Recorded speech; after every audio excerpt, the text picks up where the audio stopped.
So factor tree of 36. So 36 it can be written as 2 times 18, it means it is 36. Again this 18 it is 2 times 9, it is 18. 9 means it is 3 times 3 is equal to 9. So now we have to select the prime numbers in all these numbers. So prime number we have is 2, 2, 3 and 3.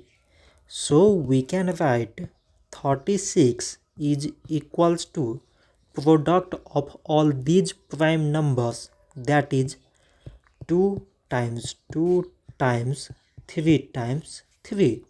So this much for today and thanks for watching.